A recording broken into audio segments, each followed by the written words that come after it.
तो गाइस, महाराष्ट्र महाराष्ट्र आपने सुना होगा फिल्म सिटी के लिए, खेती के लिए और कई सारी अपनी खूबसूरत बीचेस के लिए। इसी के साथ साथ महाराष्ट्र का ही एक इलाका है जिसका नाम है कोंकण।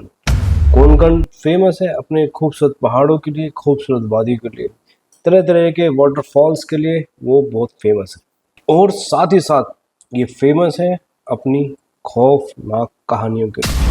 हाँ गाइस, कोंकण नाम का एक प्लेस है जो कि महाराष्ट्र में पड़ता है और इसकी जो कहानियां हैं, हॉन्टेड कहानियां, इसके बारे में जो वहाँ के लोग बताते हैं वो बड़ा ही हैरत अंगेज और खतरनाक है। और मैं ऐसी वैसी कहानियों की बात नहीं कर रहा। आपने जनरली राजस्थान की भानगढ़ किले के बारे में सुना होगा, मैंने उस पर एक वीडियो भी बना रखी है। और यहाँ तक कि और भी अलग अलग जगह हैं, दिल्ली में भी कई ऐसी जगह हैं जो हॉन्टेड डिक्लेयर करी हुई हैं, भोपाल में भी हैं, एमपी में भी, जबलपुर में भी हैं। तो इस लेकिन मैंने जब महाराष्ट्र के कोंकण के बारे में रिसर्च किया, थोड़ा सा उसके बारे में जानकारी निकाली, तो मुझे बड़ी हैरानी हुई जान के कि यहाँ की जो कहानियाँ हैं, यहाँ की जो स्टोरीज हैं, यहाँ पे जो घटनाएं घटी हैं, वो इन सब से ज़्यादा खतरनाक है। गाइस, मैं सच बता रहा हूँ आपको कि कोंकण इलाके की जो भूतिया घटनाएं होती हैं, जो भी यहाँ पे एक्टिविटी होती हैं, वो भानगढ़ आप किसी भी एक्सवाइज जगह की ले लो, कहीं की भी ले लो, उन सब से बहुत लेवल ऊपर है, बहुत ज़्यादा। गाइस, यहाँ पे भूत प्रेत की कहानियां तो हैं। भूत प्रेत के अलावा मतलब ऐसी कोई बनावटी कहानियां नहीं है कि किसी ने मनगढ़ंत कहानी बना दी हो। यहाँ के लोग भी इस बात के गवाह हैं कि वहाँ पे भूत प्रेत, आत्माएं, पिशाच ये सब होते हैं। लेकिन इसके साथ साथ यहाँ पे सबसे ज़्यादा हैरत अंगेज और ख़तरनाक और डराने वाला जो है वो है काला जादू। आज मैं आपको एक ऐसी ही भूत प्रेत की कहानी बताने जा रहा हूँ जो कि कोंकण प्लेस की मोस्ट हॉन्टेड या मोस्ट हॉरर या मोस्ट सबसे ज़्यादा खतरनाक, आप इसको कहानी मान सकते हैं, लोगों के द्वारा सबसे ज़्यादा खतरनाक स्टोरी इसको कहा जाता है। तो वो मैं आज आपके साथ शेयर करने जा रहा हूँ। तो शुरू करते हैं। और गाइज, आपको हमारी हॉरर स्टोरी कैसी लगती हैं ये आप हमें कमेंट करके जरूर बताना। और आपको अगर इसी तरीके की हॉरर स्टोरीज और सुननी है, रियल स्टोरीज, बेसिकली मैं साफ साफ कहूँगा कि रियल स्टोरी, तो गाइज अगर आपको हमारी हॉरर स्टोरी अच्छी लगती है और भी जो मैंने स्टोरी बनाई है वो अच्छी लगती है, तो प्लीज़ चैनल को सब्सक्राइब करना है, क्योंकि हमने नोट किया है कि जितने व्यूज़ आते हैं वो सब सब्सक्राइब नहीं करते। प्लीज़ सब्सक्राइब कर देना और बेल आइकन को ऑन कर देना, ताकि मेरी नई वीडियो जो कि हर वीडियो एक रियल स्टोरी बेस्ड होती है, वो स्टोरी जब भी आएगी, जब भी वीडियो आएगी, उसका नोटिफिकेशन आपके पास आएगा, ताकि आप उसको सुन सकें, देख सकें, समझ सकें। अगर किसी वजह से आप उस प्लेस पे जा रहे हैं, घूमने जा रहे हैं, मौज मस्ती करने जा रहे हैं, तो आपको थोड़ा सा मेरी तरफ से एक छोटा सा हेल्प हो जाए कि आप उस प्लेस के बारे में थोड़ा सा जान पाएँ। तो चैनल को सब्सक्राइब कर देना। अब इस वीडियो को शुरू करते हैं। तो गाइस, ये कहानी है दिव्या नाम की लड़की की, जो कि 20 साल पहले कोंकण में ही रहती थी। हाँ, मतलब फिलहाल वो शहर में है, लेकिन वो शहर में क्यों आई, उस जगह को उसने क्यों छोड़ा, 20 साल पहले उसकी दादी ने उसको क्यों भेज दिया, ये सब आपको इस स्टोरी में आगे पता लगेगा।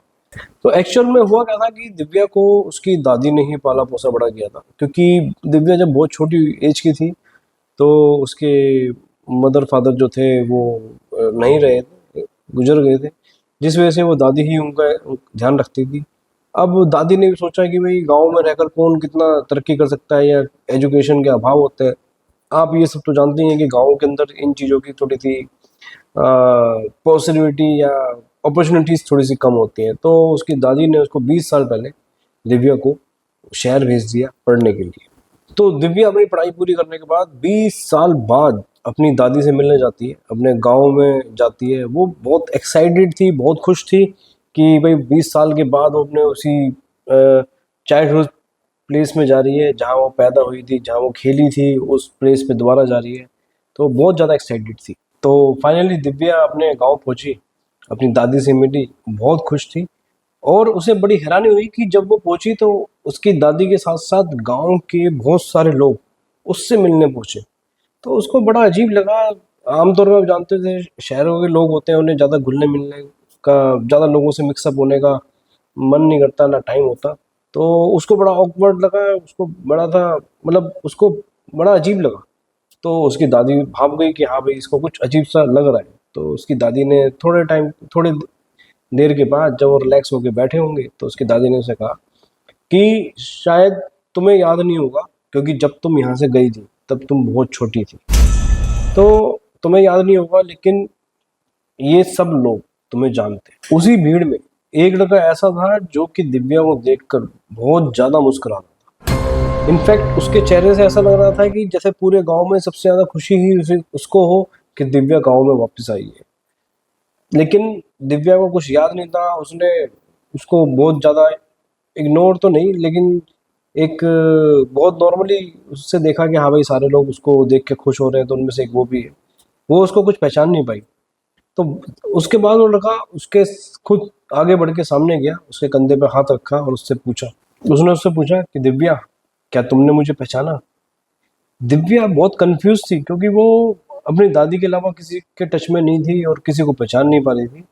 तो वो बड़ा कंफ्यूज थी। उससे कोई जवाब ही नहीं निकला कि मैं उसको क्या कहूँ कि भाई मैं तुम्हें जानती हूँ, नहीं जानती, या रिमेम्बर नहीं कर पा रही।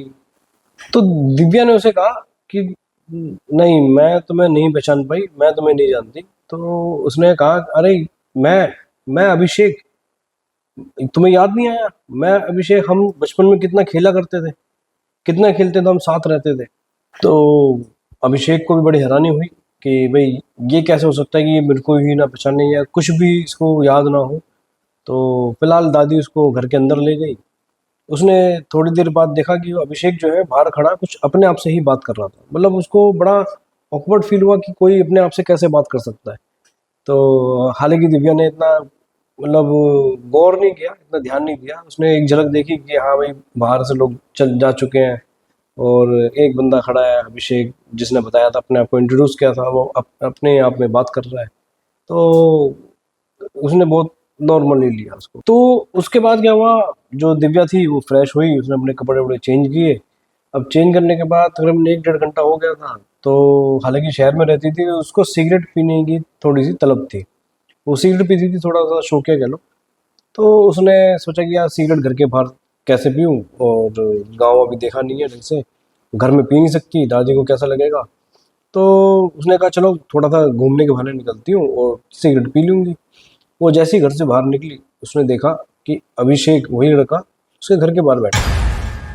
तो उसके मन में कुछ विचार आया कि चलो एक काम करते हैं कि इसी से थोड़ा सा इस तरीके से दिखाते हैं कि भाई मैं इसको जानती हूँ, ताकि ये ऐसी जगह बता सके जहाँ सिगरेट मिल जाए, या जहाँ सिगरेट मैं पी सकूँ, कोई देख ना पाए।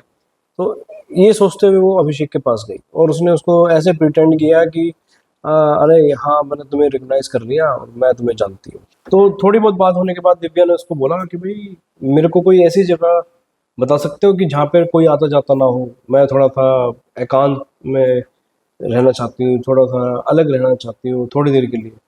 तो अभिषेक बहुत खुश था, क्योंकि उसको तो लगा था कि भाई मेरी बचपन की दोस्त ने जो है रिकॉग्नाइज कर लिया, वो पहचानने लग गई है। तो उसने कहा हाँ हाँ, हमारे गांव के पास ही एक जंगल है जहाँ काफ़ी अंधेरा रहता है। तो ऐसा उसने उसको बताया। तो उसके बाद अभिषेक और दिव्या दोनों उस जगह के लिए चले जो अभिषेक ने उसको बताई थी। तो उसके बाद अभिषेक दिव्या को वहाँ लेके गया जो अभिषेक ने उसको जगह बताई थी। और उसके बाद जब वो जंगल में पहुंचे जहाँ प्रॉपर अंधेरा था, तो अर्पिता ने जैसे ही मौका देखा, मौका देखते ही उसने अपनी सिगरेट निकाली और लाइटर से उसने जलाई, तो सिगरेट पीनी स्टार्ट करी। जैसे ही उसने सिगरेट पीनी स्टार्ट करी, अभिषेक को पता नहीं क्या हुआ, वो बहुत ज़्यादा गुस्सा हो गया। उसने कहा, दिव्या, तुम क्या सिर्फ ये करने के लिए यहाँ पे आई थी?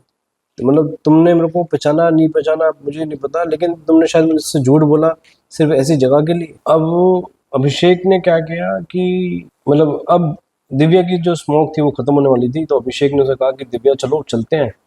तो दिव्या ने कहा कि नहीं, मैं एक सिगरेट और पीऊँगी, क्योंकि घर जाके मेरे को मौका नहीं मिलेगा, इसलिए मैं एक अभी और पीना चाहती हूँ। तो अभिषेक ने कहा कि देखो दिव्या, ये वो जगह है जहाँ पे लोग दिन में नहीं आते और अब तो अंधेरा होने वाला है। तो अभिषेक ने उसको बोला कि तुम बेशक यहाँ सिगरेट पियो, लेकिन मैं यहाँ नहीं रुक सकता और मैं जा रहा हूँ। ऐसा बोल के अभिषेक वहाँ से चला गया। दिव्या थोड़ा था, उसको इस जगह के बारे में कुछ पता नहीं था, दूसरा वो शहर की लड़की थी, तो बोल्ड होती हैं लड़कियां। उसने इतना गौर नहीं किया, उसने कहा ठीक है जा रहा है जा, मैं रास्ता तो मैंने देख ही लिया है, एक सिगरेट और मारेंगे और आ जाएंगे। तो उसके बाद उसने अपनी जब सिगरेट की बॉक्स निकाला तो उसका ध्यान गया कि इसमें सिगरेट तो ख़त्म हो चुकी है। अब उसने कहा यार यहाँ सिगरेट ख़त्म हो गई, इसको ध्यान नहीं रहा, अब यहाँ रुकने को कोई फ़ायदा नहीं। तो उसने ये सोचकर कि चलो यहाँ से चलते हैं, तो वो भी वहाँ से चलने को तैयार हुई। तो जैसे ही दिव्या ने वापसी जाने का फैसला किया, वो वापसी गाँव के साथ चलने को तैयार हुई, तभी उसे एक सिगरेट की स्मेल सी आई। अब जो स्मेल करने जो सिगरेट स्मोक करते हैं वो उस स्मेल को जल्दी पहचान जाते हैं। तो उसको बड़ी हैरानी हुई कि अभिषेक ने कहा था कि इस जगह पे कोई नहीं आता और यहाँ पे कोई ना कोई ऐसा व्यक्ति है जो स्मोक कर रहा है। अब उसने बड़ी इसको अंदर से मच रही थी कि हाँ भाई मैं सिगरेट पीऊँ। तो उसने क्या किया कि उसने सोचा कि चल यार 10 एक मिनट में कुछ नहीं जा रहा, वो उस स्मेल की साइड चलने लग गई। उसने सोचा कि जो भी स्मोक कर रहा है उससे एक सिगरेट ले लेंगे और एक स्मोक और करेंगे, फिर वापस से जाऊंगी। तो ये सोचकर वो जहाँ से वो स्मेल आ रही थी सिगरेट की, उस साइड चलना उसने शुरू किया। वो उसके पास जाती जा रही थी और जो उस जंगल का एग्जिट पॉइंट था उससे वो दूर होती जा रही थी। तो वो उस स्मेल को सूंघते सूंघते इतनी अंदर चली गई कि अंदर जाके उसको एक पुराना मकान सा दिखाई दिया। बहुत ही डरावना सा, उजाड़ सा मकान उसने देखा और उसको बड़ी हैरानी हुई कि वो स्मोक करने वाले को तो नहीं ढूंढ पाई, ना ही कोई ऐसा ऐसा व्यक्ति मिला जो स्मोक कर रहा था। लेकिन वो उस स्मेल को सूंघते सूंघते उस मकान तक पहुंच गई। और उसको और ज़्यादा हैरानी तब हुई जब उसने उस मकान की छत पर एक लड़के को देखा। तो एक छोटा लड़का देखा उसने कि वो उस मकान की छत पे खड़ा हुआ है। तो दिव्या जो थी बहुत ज़्यादा घबरा गई, उसको लगा कि वो बच्चा जो है वहां से गिर जाएगा। उसने कहा रुको, तुम अभी वहीं रुको, मैं आती हूँ। कभी कुछ भी तुम ऐसा मत करना कि जिससे कि तुम गिर जाओ। वो बहुत तेजी से अंदर भागती हुई गई, उसने दरवाजा खोला, ऊपर से ऊपर गई और जैसे ही वो ऊपर गई उसने देखा कि वहाँ कोई भी नहीं है। जैसे ही उसने देखा वहाँ कोई भी नहीं है, फिर उसने बाउंड्री के पास जाके देखा और वो जो भी देखती है उससे वो इतना ज़्यादा हैरान हो जाती है कि उसकी आंखें फटी की फटी रह गई। उसने देखा झाँक कर नीचे कि वो जो बच्चा था वो नीचे गिर चुका है। वो दोबारा तेजी से भागते हुए नीचे गई, उसने उस बच्चे को गोदी में उठाया। गोदी में उठाते ही उसके साथ जो हुआ वो सुन के, जब मैंने ये सुना था तो मेरे भी गूज बम्प थे यार, सीरियसली। उसने देखा कि उस बच्चे ने आँख खोली अपनी, वो उसकी गोदी में है और उस बच्चे ने अपनी आँख खोली है और वो उसको कहता है कि जब तुमने बचपन में मेरी जान नहीं बचाई थी तो अब क्यों बचा रही हो। ये सुनते ही लिटरली दिव्या की हवा खराब। दिव्या डर के मारे सोच में पड़ गई कि ये क्या कह रहा है और ये ऊपर से गिरने के बाद भी मुझसे बात कैसे कर रहा है। तो उस बच्चे ने कुछ नहीं कहा और उसने सिर्फ ऊपर इशारा किया, उसे ऊपर देखने के लिए इशारा किया। दिव्या ने जैसे ऊपर देखा तो और ज्यादा हैरान। उसने देखा कि जैसी दिव्या बचपन में दिखाई देती थी, जैसी वो मतलब लुकिंग थी उसकी जब वो छोटी जैसी दिखती थी, सेम वही छोटी दिव्या वहां ऊपर खड़ी है जहां से अभी वो छोटा बच्चा खड़ा था। अब दिव्या जो है उसने देखा और उसको लगा कि यार ये कैसे हो सकता है कि मैं तो यहाँ खड़ी हूँ और वो छोटी दिव्या, दिव्या का छोटा जब वो बच्ची थी वो ऊपर कैसे। मतलब आप समझ सकते हो कि कितना कॉम्प्लिकेटेड है कि मैं एक्सप्लेन नहीं कर पा रहा।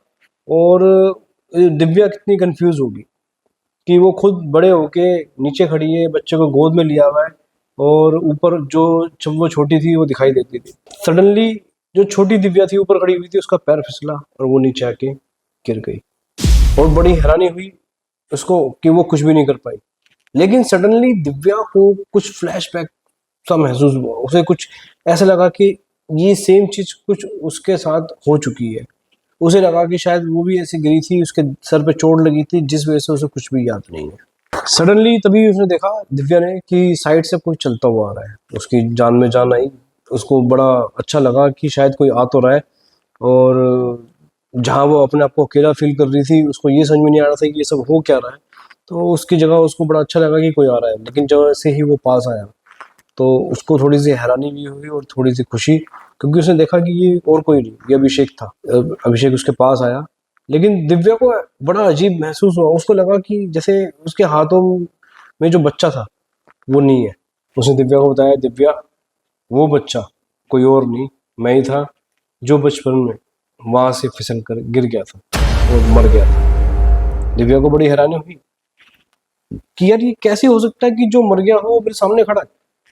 मेरे को यहाँ तक लेके आया, सिगरेट पीने में मेरे को गुस्सा भी करा, मेरे को वो छोड़ के वापसी चला गया, फिर वापसी आया, वो बच्चे के रूप में गोदी में था और मैं खुद छोटी जो मेरा रूप था मैं वहां पे ऊपर थी।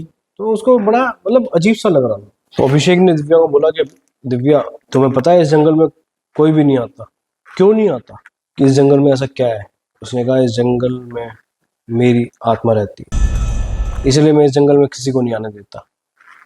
यहाँ तक कि कोई भी इस जंगल में नहीं आ सकता जब तक मैं न चाहूँ, और मैं चाहता था कि तुम यहाँ आओ, और इतने सालों के बाद तुम जब आई हो इसीलिए मैं इतना खुश था। दिव्या जो थी वो बहुत घबरा गई थी। वो उससे माफ़ी मांगने लगी कि अभिषेक मुझे नहीं पता कि ऐसा क्या हुआ बचपन में, क्यों तुम गिरे मर गए, मुझे नहीं पता, लेकिन मुझे माफ़ कर दो। अगर मुझसे कुछ हुआ है तो मुझे माफ़ कर दो और मुझे जाने दो। लेकिन अभिषेक अब वो अभिषेक नहीं था जो एक हंसता हुआ मुस्कुराता हुआ चेहरा बनकर गांव में मिला था। अब वो एक डरावना साया बन चुका था। दिव्या जो कि बहुत डर गई थी और उसे दिख गया था कि शायद उसकी मौत उसके सामने खड़ी है, वो अपने गांव की तरफ भागी और बिना रुके वो सीधा अपनी दादी के घर में जाकर रुकी। दादी के सामने आते के साथ ही उसने दादी को बताया कि उसके साथ अभी क्या क्या हुआ। पर बड़ी हैरानी हुई उसे जानकर कि दादी ने उसको कुछ नहीं कहा। दादी बिल्कुल शांत बैठी थी। उसको बड़ी हैरानी हुई कि दादी मैं इतने टाइम के बाद आई हूँ और आज ही मेरे साथ ऐसा हुआ और आप चुपचाप बैठी हो। तो दादी ने उसे कहा कि घबराओ मत, यहाँ बैठो।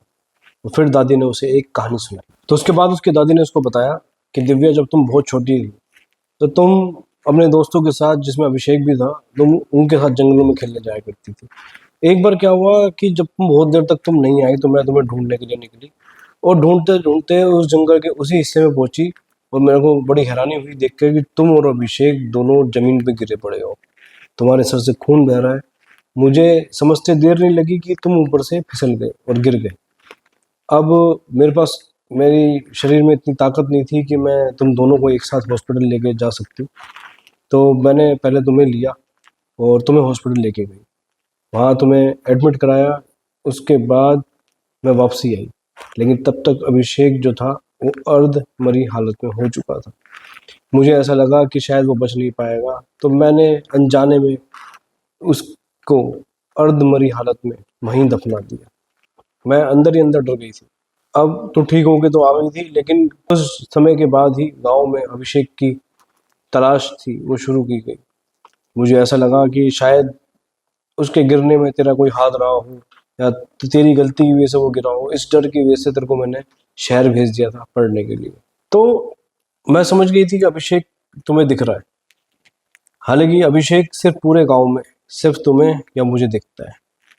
ये सुनकर दिव्या को बड़ी हैरानी हुई।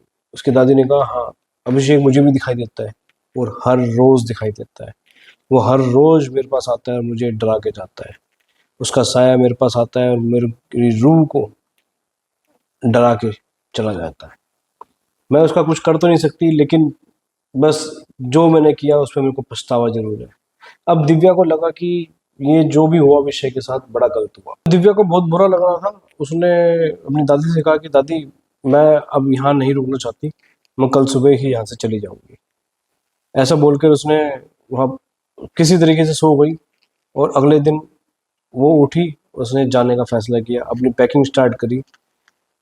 लेकिन उसके बाद जो हुआ उसके लिए आपको सेकंड पार्ट देखना पड़ेगा, क्योंकि गाइस ये वीडियो बहुत लंबी हो जाएगी। और सेकंड पार्ट में मैं आपको बताऊंगा कि अभिषेक ने दिव्या और उसकी दादी के साथ ऐसा क्या किया जो कि सारे गांव वाले हैरान हो गए, या दिव्या ने अभिषेक को कैसे कैसे उस आत्मा के बंधन से मुक्त किया। ये आपको पता लगेगा नेक्स्ट वीडियो में। इसके लिए देखेंगे पार्ट 2। तब तक के लिए take care and bye bye.